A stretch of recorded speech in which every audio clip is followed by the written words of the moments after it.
La mayoría de las personas imagina que el mundo de las letras es un territorio donde las bellas almas arrojan el producto de sus espíritus sobre un papel. Eso es puro cuento. En realidad, la literatura es una zona de conflicto donde cada escritor pelea por encontrar su lugar bajo el sol, empuñando su obra en este campo de batalla. Soy poeta, no voy a dejar de ser poeta, es una condición, más allá de lo que uno pueda escribir o no. Me preparé como para ser un escritor de ficción y a la vez para ser historiador. Reinaldo Sietecase es periodista y escritor. Sus primeros 3 libros son de poesía, y Las cárceles vuelan, cierta curiosidad por las tetas e instrucciones para la noche de bodas. Luego vinieron libros de crónicas, como Las crónicas del viajero que huye y Bares. En 2002 publicó su primera novela, Un crimen argentino, a la que le siguieron A cuántos hay que matar y No pidas nada.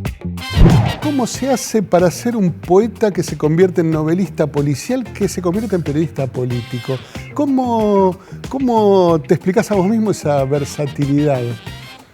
Mira, yo suelo decir que, es más, en la solapa de mis libros dice poeta, narrador y periodista, que es lo que soy en ese proceso. Soy poeta, no voy a dejar de ser poeta, sí. Es una condición, es una manera casi de mirar, de pararse en el mundo, más allá de lo que uno pueda escribir o no. Y además, en cuanto a la escritura, escribo poesía desde los 16 años. Pero es mi aspecto quizás menos conocido. Sí.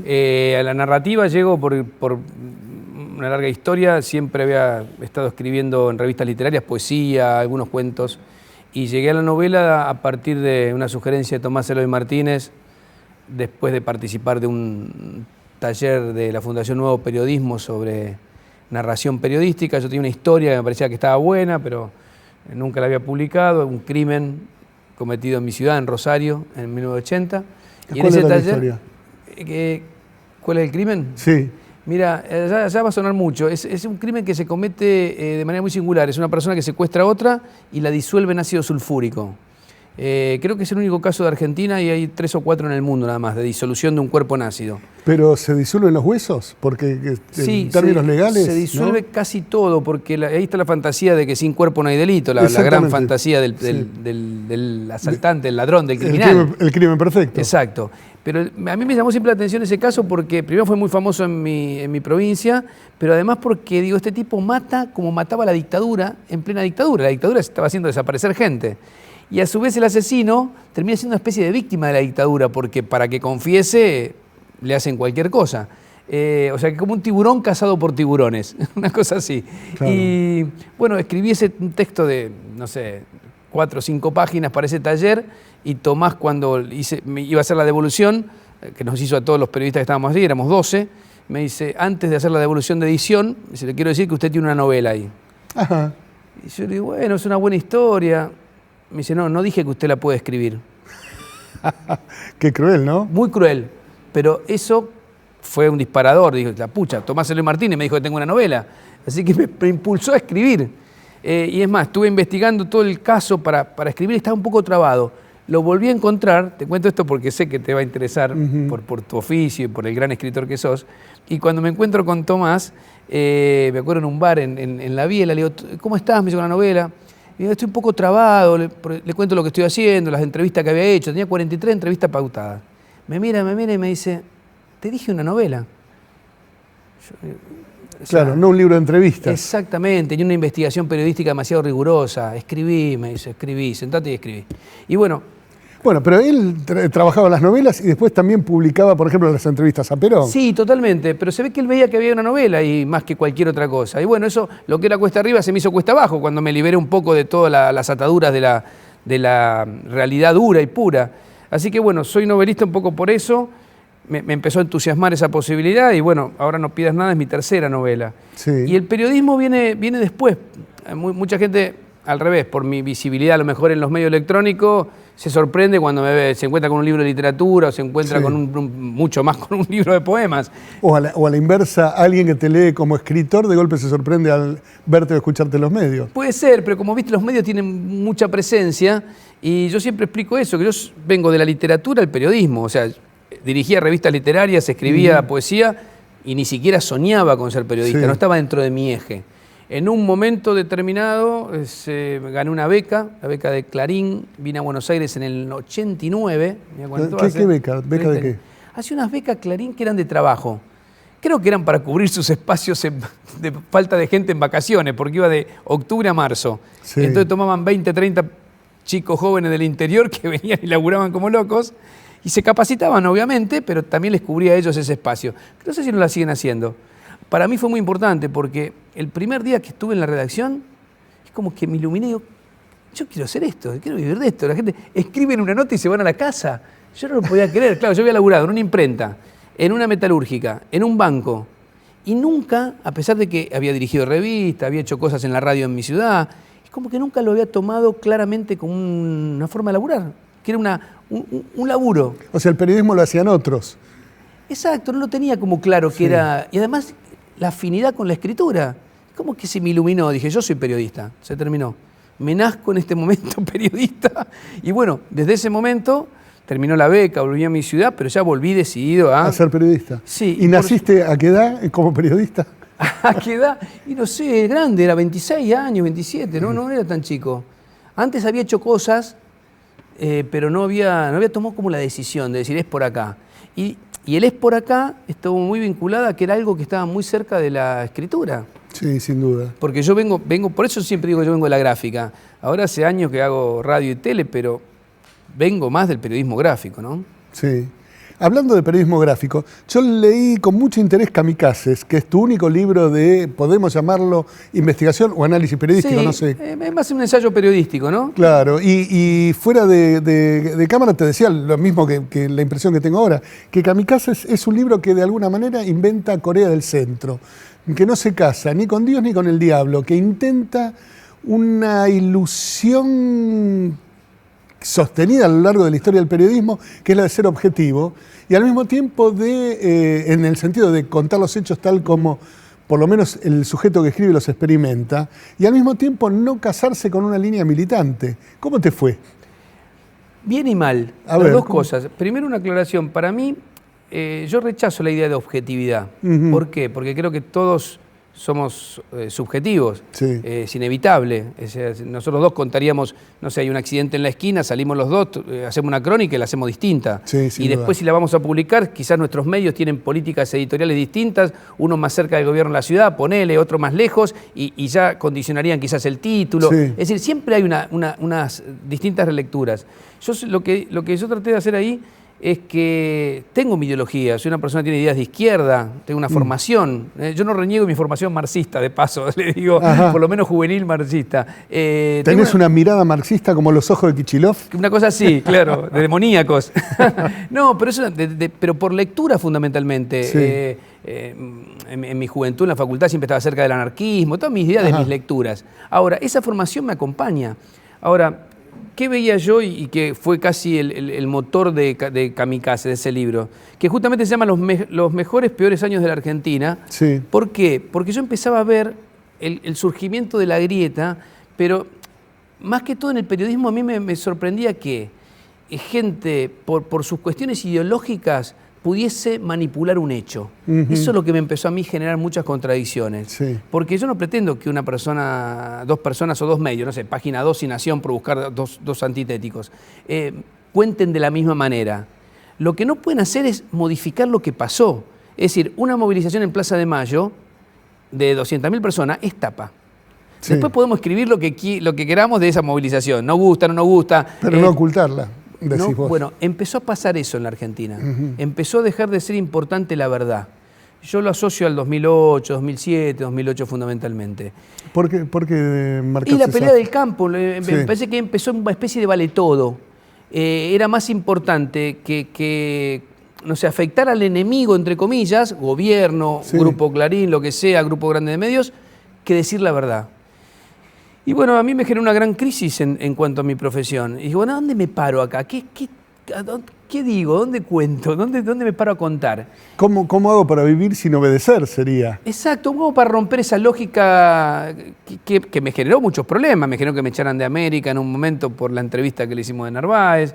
Pero hubo un hecho que me llevó al libro, que fue una discusión pública con La Nata en unos premios Martín Fierro. Sí. A partir de eso, yo digo, a ver, ¿cómo hago para...?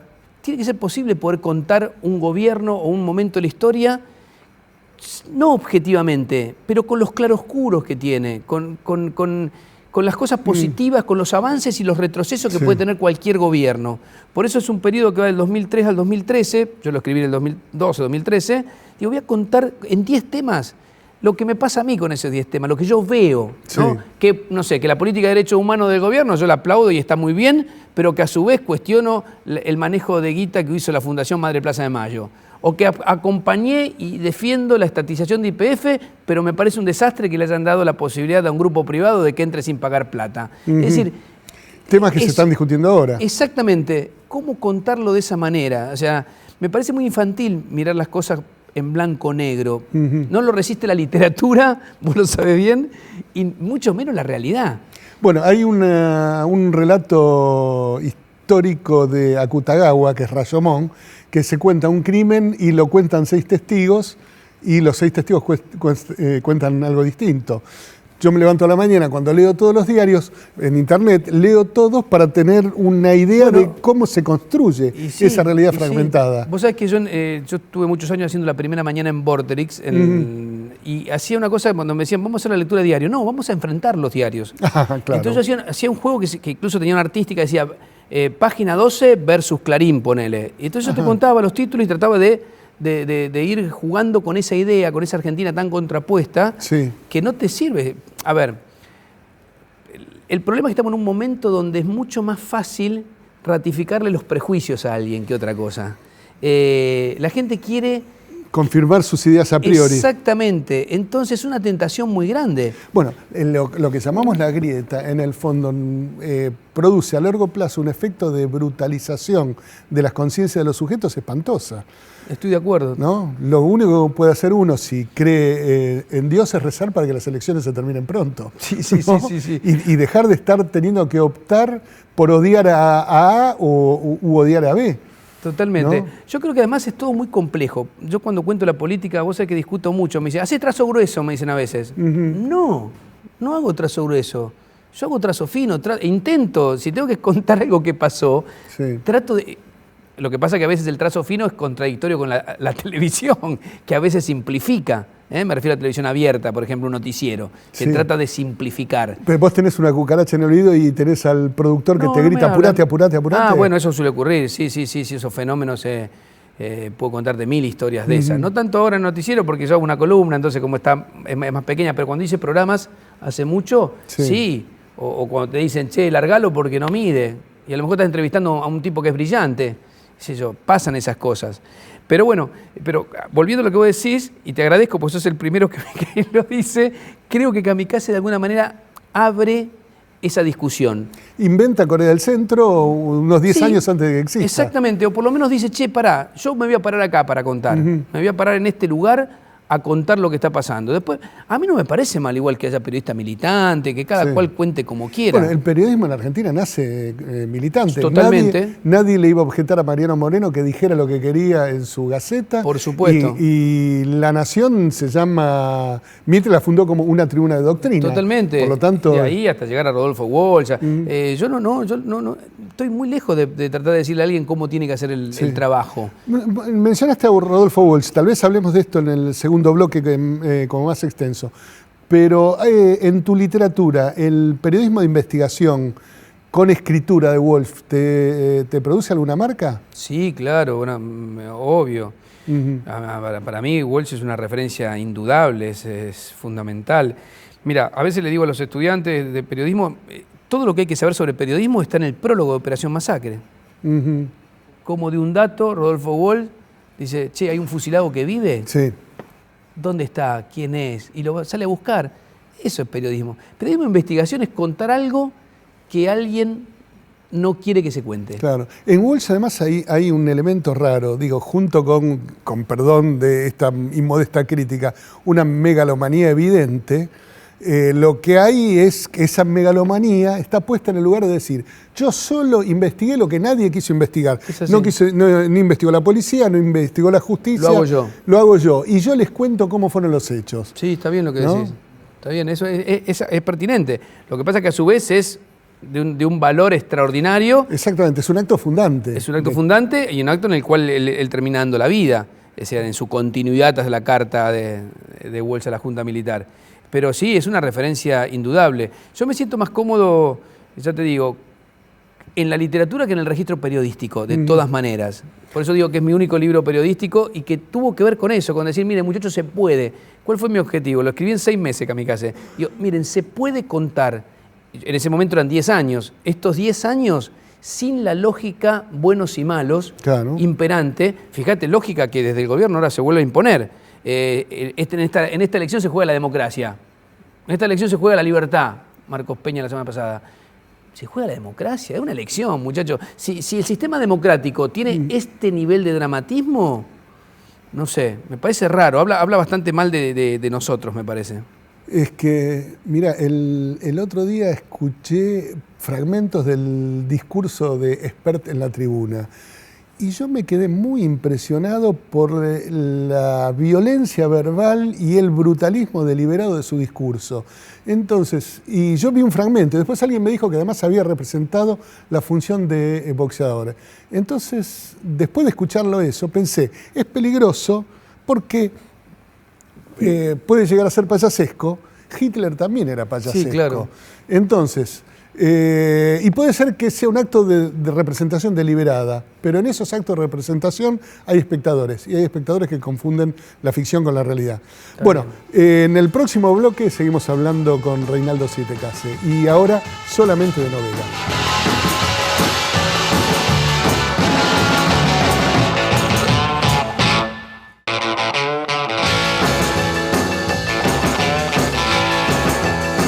Seguimos conversando con Reinaldo y ahora vamos a hablar solamente de literatura y no de periodismo.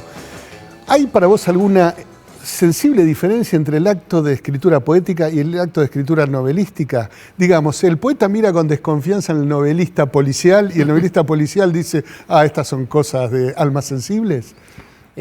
También rechazo la clasificación de novelista policial, porque, por ejemplo, No pidas nada y me parece una novela más ancha que el policial. Trata la fe, trata la memoria.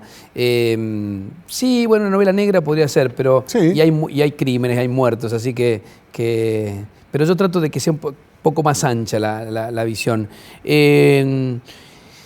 Mira, Caparrós me dijo alguna vez que él veía algunos rastros de mi poesía en la narrativa, y a mí me alegró muchísimo ese dato. Yo escribo, no lo tengo muy claro, incluso cuando me dicen la pregunta que es más fácil de responder entre la escritura literaria y la escritura periodística.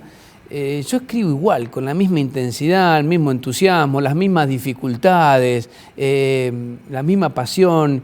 En definitiva, lo que sí cambia es que el periodismo está constreñido a la realidad, que no puedes mentir, no puedes inventar, y en la literatura todo es posible, todo es viable, todo es la posibilidad de jugar. Por eso el contrato de lectura es claro. Cuando dice novela, es novela, por más que estés trabajando con hechos reales o en base a hechos reales. Ahora, entre la poesía y la narrativa, no sé, yo creo que mi mirada poética está en general. Incluso a veces quiero tener la fantasía que hasta impregna un poco mi manera de hacer periodismo. De hacer periodismo, ¿y de hacer ficción novelesca? Creo que también, por eso te citaba lo que me había dicho Martín en un momento. Sí. Y más me lo había marcado, no sé, me acuerdo en Un crimen argentino, hay un capítulo que habla de la medianoche, dice el único momento del día que puede pensarse como un lugar. Y él me decía, esto totalmente ajeno al discurso narrativo. Claro, y él me descubrió varias cuestiones así, y yo le decía, bueno, ajeno no, porque si no te hace ruido, y si no hace ruido, está bien. A mí no es que yo lo pensé, es como que a veces se filtran como botellas al mar, quizás, algunos registros que son más propios de la poesía. Mira, yo bueno, tal vez yo sea un poquito insensible para la poesía, pero yo lo que notaba en tu texto más bien era la eficacia narrativa, no la función poética. Digamos, el lenguaje me parecía eficaz en el sentido de la construcción de las escenas y de la velocidad con que ellas acontecen, y es más, aún percibía algo que a mí me encanta, que es el rasgo folletinesco de que seguimos 2 o 3 vidas en paralelo. Sí, bueno, ¿no? Ahora es telenovelesco, pero en sus orígenes es folletinesco. Está bien, la construcción de mis historias en general es así, que creo que tiene que ver con mis lecturas adolescentes y de infancia. Todos hemos leído a Salgari. Sí, obvio, claro. De sí. Sandokan. Yo creo que es mi primer libro, ¿no? ¿Viste? Mi Sí. primer libro. El libro que te marca para todo el viaje, aquella tormenta, ¿no? Sí, exactamente. Yo la tengo tan viva, podría decir en el momento que lo leí, en dónde estaba. No sé por qué, me sacudió de una manera tremenda. Pero volviendo a esto, pero la eficacia no es contradictoria con la función poética. Exactamente. Sí. Exactamente. Pero como es tan veloz, tal vez sea arrolladora en la percepción del lector y que la función poética quede soslayada. De todos modos, es un poco técnico eso. Sí. Yo tengo dos preguntas mínimamente. Una, hay un personaje hay dos personajes que se repiten en tus novelas. Sí, hay el abogado uno Márquez, central, que es Márquez, que es Mariano Márquez. Y el periodista Gentili. No, el Gentili está solo en esta novela. Solo en No pidas Sí, nunca. lo que pasa es que en una anterior también aparece un periodista, pero no es el Tano Gentili, que es el de No pidas nada. Sí. Sí, se repite, en las 3 novelas aparece en distintos roles Mariano Márquez. Un abogado que es un criminal. Exactamente, es el asesino de mi primera novela. Claro. Que es abogado, que va preso, que sale en libertad, que recupera su matrícula, Sí. que en la vida real eso ocurrió, Ajá. por cierto. ¿Qué? El hecho de la primera novela es un tipo que mata a otro, lo disuelven en ácido sulfúrico, lo condenan, 14 años preso, sale, le habían quitado la matrícula, la litiga. El asesino Sí. de la historia que le contaste a Tomás Eloy Martínez era un abogado. Sí, Ah, era la un miércoles. abogado, porque él había hecho varias estafas y bueno, termina matando a alguien para cubrir este procedimiento. Después en la segunda novela, en A cuántos hay que matar, Sí. aparece, porque yo no tenía pensado que viniera de novela a novela, pero me apareció en la segunda, tiene un rol de mediación, A cuántos hay que matar es una venganza retardada, alguien que le matan al hijo y espera que los asesinos salgan en libertad para matarlos. Y ahí aparece un abogado mediando con el que va a cometer los crímenes. Y se me apareció Márquez. Y digo, lo dejo, lo saco. Y no lo podía sacar. Y bueno, lo dejo, total. Porque Sí. yo le sigo el registro cronológico. Digo, la verdad que puede ser. El tipo volvió a ejercer, se hizo importante otra vez, increíble, pero es así. Digo, lo hace Márquez. Y en esta novela me volvió a aparecer, así que lo tendré que matar, porque evidentemente tiene una presencia media insólita. Pero bueno, está ahí. En lugar de tener un detective que pasa de novela a novela, Exactamente, tenés un abogado asesino. tengo un malvado. La ley en objeto. Sí, tengo un maldito ahí, un héroe maldito, dirían los italianos. Un héroe maldito. Bueno, se sabe desde siempre que el protagonista no es el héroe verdadero, que el héroe verdadero es el malvado siempre. Sí, siempre, ¿no? siempre garpa más, ¿no? Sí, sí, el bien no conmueve. A mí me gusta este personaje, pero además, me insisto, ¿viste? Bueno, vos también lo sabés técnicamente, a veces personajes que se resisten a irse, que empiezan a moverse de manera, qué sé yo, acá me pasó algo con un personaje que yo justo era un personaje que le quería poner un nombre, porque hay varios guiños literarios en la novela, y quería poner el nombre de un poeta brasilero amigo, Sí. y se lo puse, y después le pasa algo horrible, entonces lo llamo, yo le había dicho que iba a hacer eso, le pedí permiso, y lo tengo que llamar para decir, che, mira, le pasa algo horrible al personaje, le voy a sacar el nombre, no te enojes. Me dice, no, dejáselo, porque prefiero que le pase en la ficción algo malo y no me pase en la vida real. Obvio. Pero no quería que pasara. Fabián Casas. No, Fabián Casas lo tengo de personaje también. sí. Sí, está Saer también. Sí, lo vi. O sea, Sí, sí. juegos. Hay uno que me pareció que era posiblemente Fernández Díaz, pero no estaba seguro. ¿Fernández Rizzo? Fernández No, Rizzo, pero ¿no? no es Fernández bien. Díaz, no. Es Fernández Rizzo el jefe de redacción. Sí, pequeños guiños que a veces los escritores nos permitimos jugando, porque creo que lo más bonito para alguien que escribe es esa Sí, parte, obvio, esa esas parte pequeñas lúdica. Pero bueno, los personajes hacen lo que quieren. A mí se me murió uno que no quería que se me muriera, por ejemplo. Bueno, en la próxima novela, el entierro.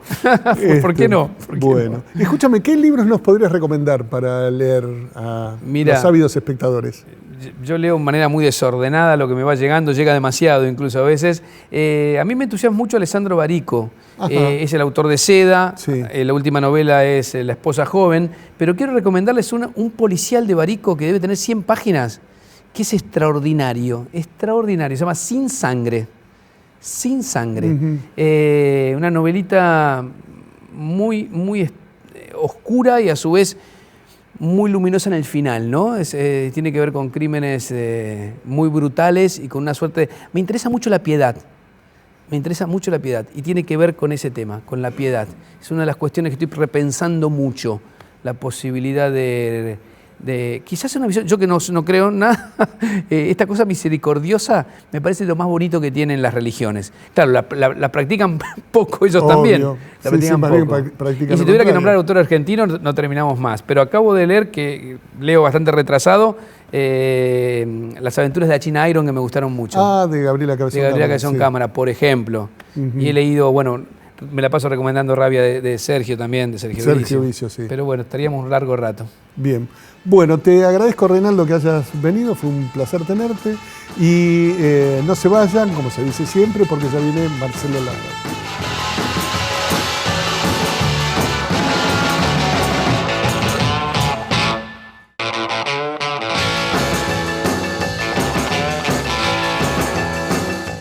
Marcelo Larraqui es historiador, periodista y escritor.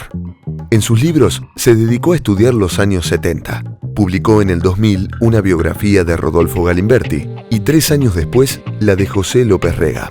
Otros de sus libros más conocidos son Fuimos soldados, Código Francisco, Primavera sangrienta y Los días salvajes. Bueno, tengo que hacer una pequeña confidencia. Con Marcelo trabajé hace muchos años en Revista Noticias. Nadie nunca me hizo padecer tanto y me divirtió tanto como Marcelo. Es el periodista y escritor más obstinado que conozco, y además es el único periodista y escritor que conozco que jugó al fútbol con Diego Maradona. ¿Cómo fue eso, Marcelo, en principio? Bueno, en una etapa previa a conocerte, justamente porque yo te conocí a vos en el año 95 y yo trabajé de fotógrafo en Europa. Y bueno, a partir de ahí tuve contacto con Diego y a veces se armaban picados y faltaba uno, entonces yo tenía que dejar la cámara y jugar a la pelota con él. También acá en un par de ocasiones lo hice, en Sevilla, en La Pampa, bueno, en otros lugares. Fue una etapa muy interesante, así, de viajar por el mundo con la fotografía. Y llegó un momento que dije, bueno, voy a hacer periodismo de historia, porque también estaba haciendo en forma paralela la carrera de historia. O sea que el paso de la imagen al texto estaba marcado desde el inicio, de alguna manera. Sí, porque la fotografía, yo hacía fotografía periodística, entonces había que tener la información, había que estar en el lugar y había que captar el momento, y después todo eso había que, como freelance, había que distribuirlo, ¿no? Claro. En distintas agencias europeas. Entonces yo tenía 3 agencias europeas, les mandaba fotos en Madrid, París y Milán. Entonces iba a cubrir un acontecimiento, yo bastante joven en esa época, tenía 23, 24 años, y eso se prolongó un tiempo. Entonces viajaba, me pagaba los pasajes, coordinaba hotel. Era una época sin internet, sin aplicación, que había que poner las fotos en un sobre o dársela a alguien en un aeropuerto. Claro. Y eso me dio mucho entrenamiento de aviones, de contactos, de saber moverme, ¿no? De tomar un avión para ir a determinado evento, que el evento funcionase, y dónde iba. Y además lo escribía después, también, pero para un semanario italiano. Sí. Ahora, te hago una pregunta. Sí. ¿Cómo se da el salto de, la relación de imagen con texto está? Vos pasás de hacer fotoperiodismo a sentarte en una redacción y escribir notas. Sí. Y en algún momento decidís escribir un libro. Y el libro que decidís escribir es Galimberti, la biografía de Galimberti, que es un libro importante en la historia del periodismo político y de la biografía política en Argentina. Empezás vos y después se suma Roberto Caballero. El libro es eso, un libro que deja un mojón. Claro. ¿Cómo se te da el cruce? ¿Cómo se te ocurre Galimberti, por ejemplo? Eso fue en enero del 98. Yo ya tenía mis ganas de ser un autor o de publicar un libro. Lo cual es casi un pecado del periodista, que el periodista tiene que publicar un libro. Es casi como una imposición maléfica, digamos. Sí, es como la madre que quiere que el hijo entre en la universidad. Sí, ¿no? El periodista tiene que escribir un libro, por lo menos uno. Sí, y peor cuando el periodista tiene que escribir una novela, lo cual ya sería. Pero en este caso, yo ya tenía. Porque yo a los 16, 17, 18 años yo quería ser escritor de ficción, en realidad. Entonces leía mucho y me preparé como para ser un escritor de ficción y a la vez para ser historiador, porque eran las dos. De hecho, le pregunté a mi papá qué le parecía, si historia o literatura, qué podía estudiar, y me dijo mi papá, mira, por ahí te sirve más historia, que es más sistemática la lectura, y podés leer de una manera más libre literatura, ¿no? Claro. Bueno, pero en Galimberti se unen dos cosas, porque tenés un libro, una investigación periodística que se lee como una novela porque el personaje es novelesco. Claro. Yo me acuerdo, lo leí hace años, obviamente, porque yo fui el editor de ese libro. Sí, exacto. Y me acuerdo todavía que en la primera página se cuenta que el padre lo llevaba a Galimberti a practicar tiro. Claro. Y ese recuerdo marca la novela, define un destino. Sí, y que además era pariente de Borges y que era del conurbano y que quería salir adelante en una época de proscripción del peronismo, pero también una proscripción social personal también, ¿no? Desde San Antonio de Padua, llegar al centro, participar en política, estamos hablando ya de colegio secundario. Sí. No, bueno, es decir, yo tenía algo en la cabeza de que quería escribir ya un libro. Sí. Estaban muy de moda los libros periodísticos en los 90, ¿no? Y se vendían mucho. Sí, señor. Y bueno, nada, la historia es más o menos, me toca una nota de Galimberti en enero del 98, que yo no conocía mucho del tema, pese a que en la facultad, por ejemplo, no enseñaban los 70, yo en ese momento estudiaba historia. Y bueno, nada, empecé a investigar como un periodista, ir al archivo, buscar, hablar con fuentes. Hice 2 notas seguidas, básicamente la de los 90, que era Hard Communication, Jorge Rodríguez, Jorge Born, el secuestro. Y el cura Grassi. Y el cura Grassi, y después hablé con una secretaria de la empresa. Y tenía una buena información y vi que las notas eran como bastante, rompían un poco el molde, ¿no? De toda la información que ahí se vertía. Y después tuve un viaje como medio revelador en esa misma etapa a Italia, unas vacaciones, y leí cómo habían secuestrado a Moro y me había impresionado que la chica que custodiaba a Moro iba en colectivo a la oficina y todo el mundo hablaba de Moro y ella lo tenía en su casa y le daba la sopa. Y entonces digo, ¿qué pasaría si yo encuentro a la persona que estuvo con Jorge Born y que lo cuidaba, etcétera? Digo, bueno, finalmente lo encontré, ¿no? Pero ahí eso fue un motor del libro, que trabajé un año, y después al año te di un texto y te dije qué te parecía y vos me dijiste, no, esto se puede publicar. Y ahí empezaron nuestras andanzas. Sí. Y 3 años después se publica el libro, que es con Roberto, que fue un boom inesperado, por todo sentido, porque nosotros no éramos personas importantes en la redacción, porque el personaje era clandestino, porque la editorial era chica, y así todo se produjo como un boom, ¿no? Exactamente. Sí, yo me acuerdo que vi la tapa del libro en una librería, o sea, el libro, el objeto, la miré y pensé, no va a vender nada. Entré en la librería y entra una persona detrás mío y dice, tiene Galimberti, y pienso, va a vender muchísimo. Claro. O sea, no había ninguna certeza respecto del efecto. Sí, además casi sin publicidad. Me acuerdo que tiraban, cada 3-4 días tiraban 2.000, 3.000 ejemplares porque no se sabía qué iba a pasar, ¿no? Para satisfacer la demanda, sí. Exacto. Ahora, ese libro de alguna manera marca tu derrotero, porque vos te convertís como una especie de peronólogo de los 70. El segundo libro es López Rega, y después seguís con muchos libros más. Sí. Y hasta tu libro sobre el Papa es un libro sobre un peronista. Sobre el peronismo jesuita, digamos. Exactamente. Sí, de esa etapa también me resultó. Tuve que estudiar mucho teología, viajé al Vaticano, pero es decir, era como hablar en otro ámbito, hablar en vez de ámbitos militantes o militancia armada de los 70, era cómo los 70 habían influido en los curas que estaban en el colegio San Miguel, que era donde se educaban los jesuitas, ¿no? Sí.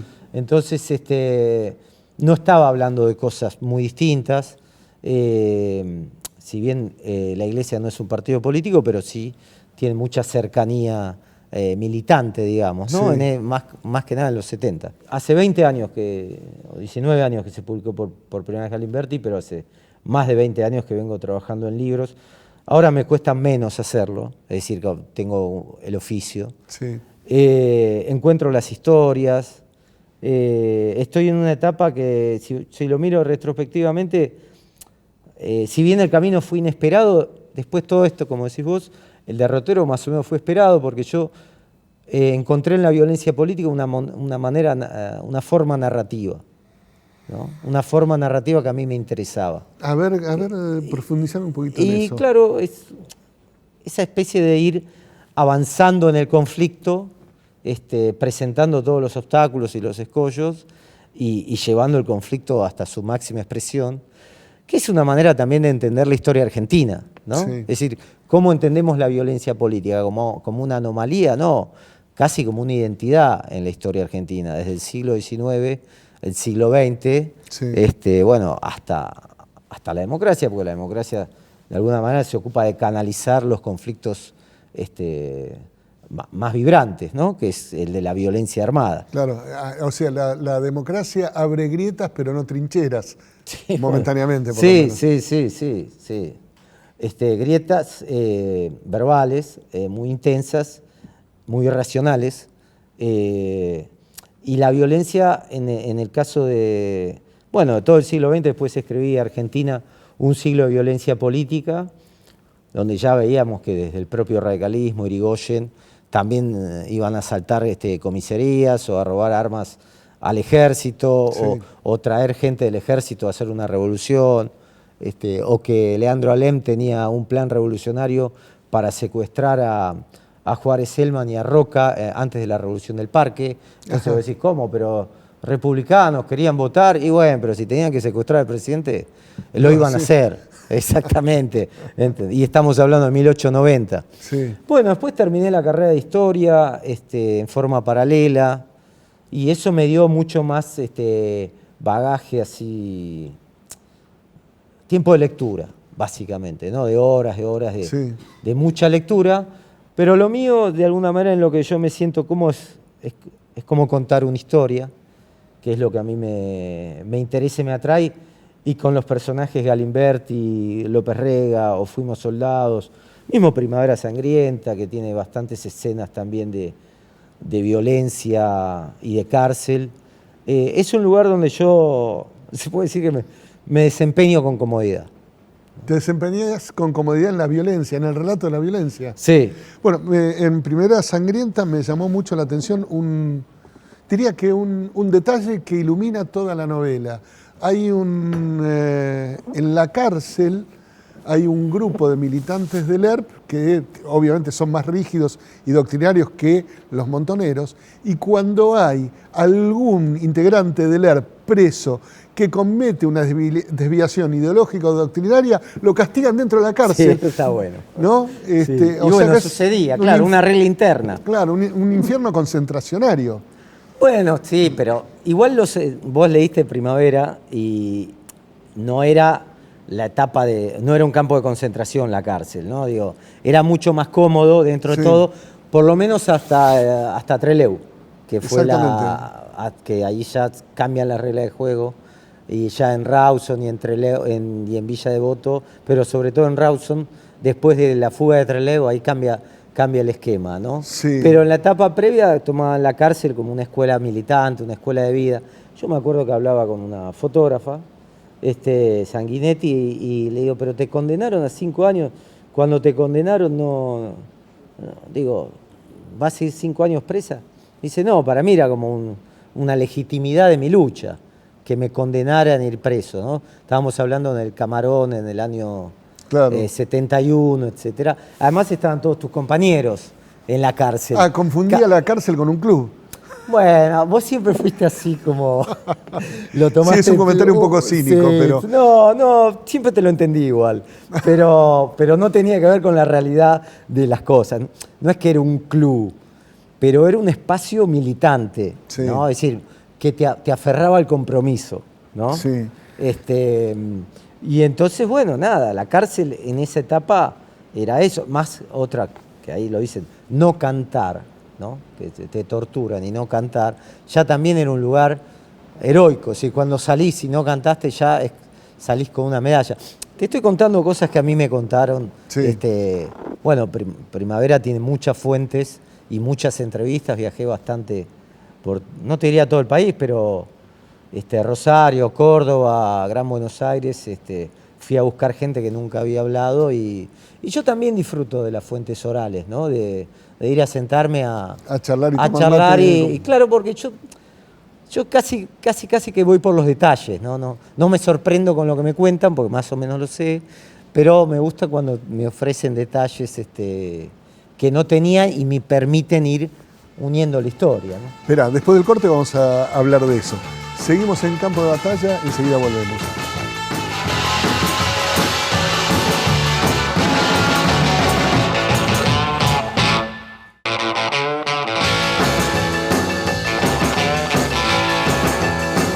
Cuarto y último bloque de Campo de Batalla. Seguimos hablando con Marcelo Larraqui de periodismo, literatura y personajes novelescos locos.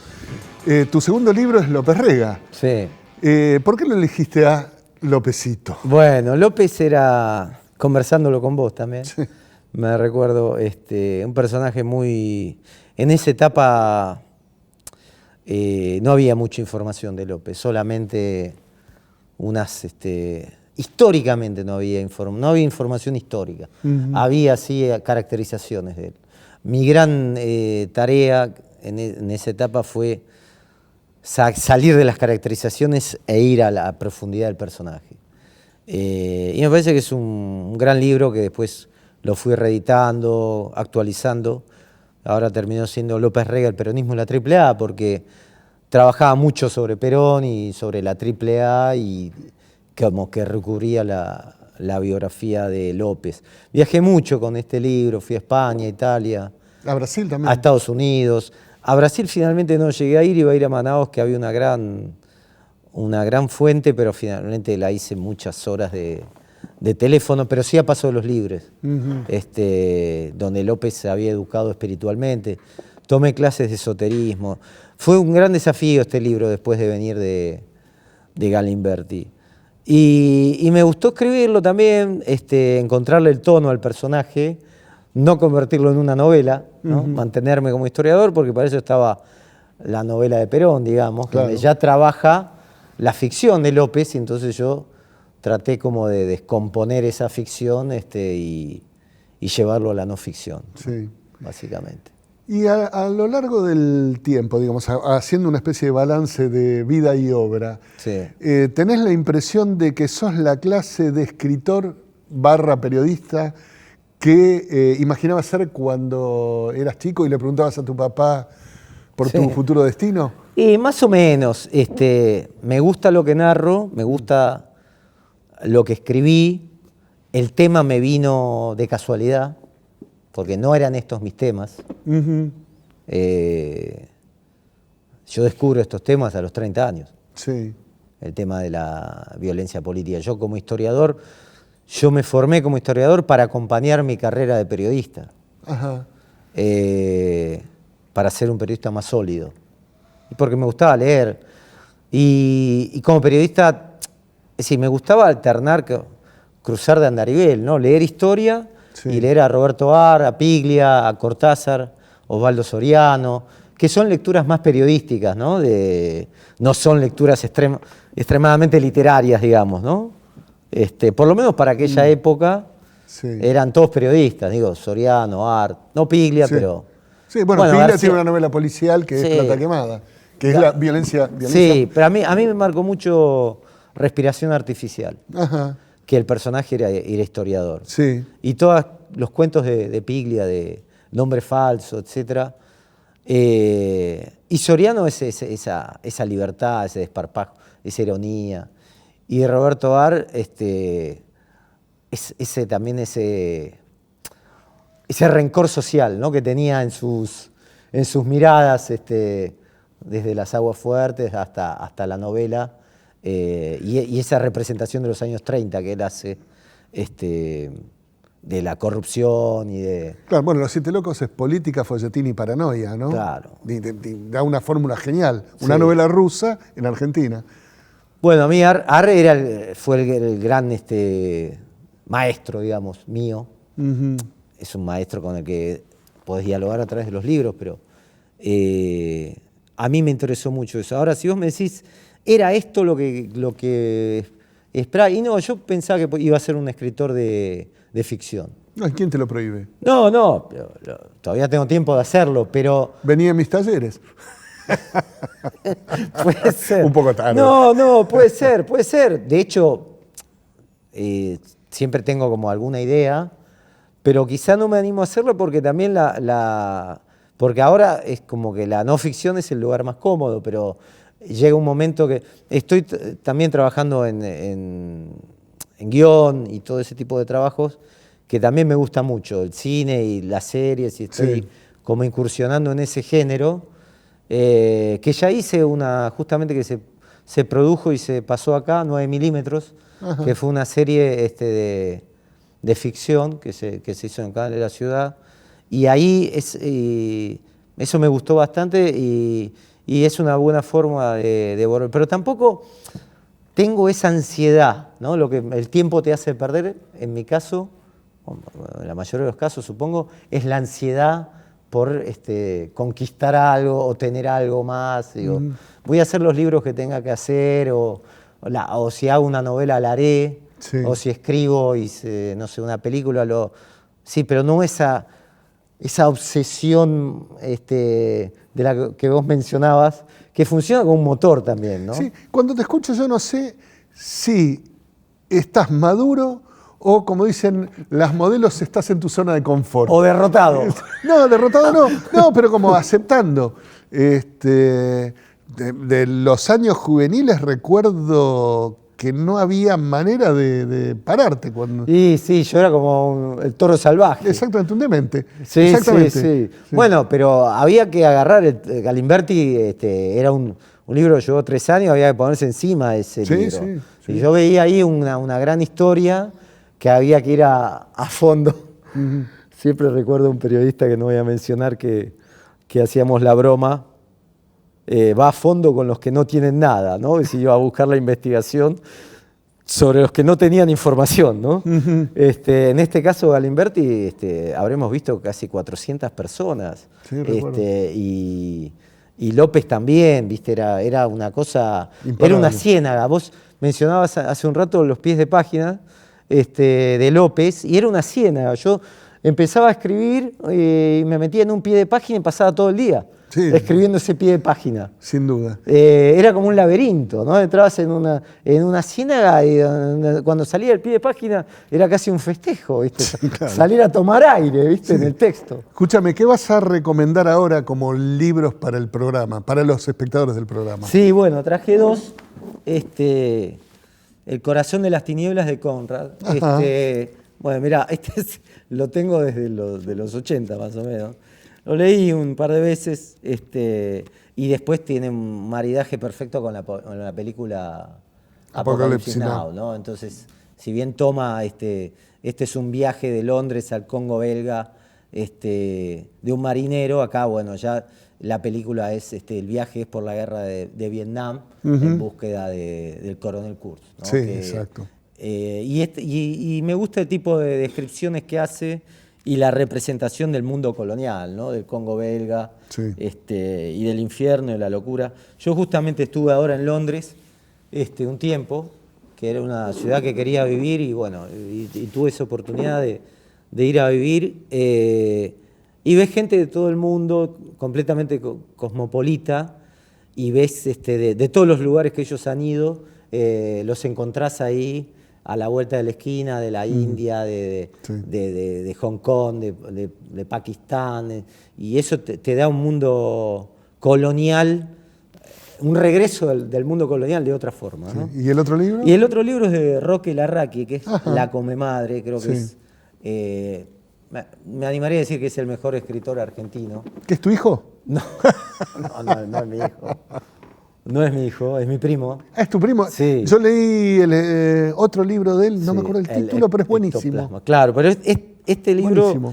Me parece que él es un artista, entonces encuentro en la narración, es decir, un guiño, en cada línea encontrás una imagen, un sentido, una broma. Un artista, él escribió poco hasta ahora, Bueno, pero es reconocido. Te escribió poco, pero muy bien. Pero sí. muy bien. Yo le decía a mis hijos justamente, digo, mira, 10, 15 libros míos no alcanzan a lo que es La Comemadre, que es un libro reconocido internacionalmente, bueno, traducido a muchas lenguas. Y bueno, lo recomiendo porque tiene un estilo narrativo difícil de encontrar entre los autores contemporáneos. Bueno, gracias por tu visita, Marcelo. Gracias por las recomendaciones. Bueno. Y nos vemos la próxima semana con Campo de Batalla. Gracias.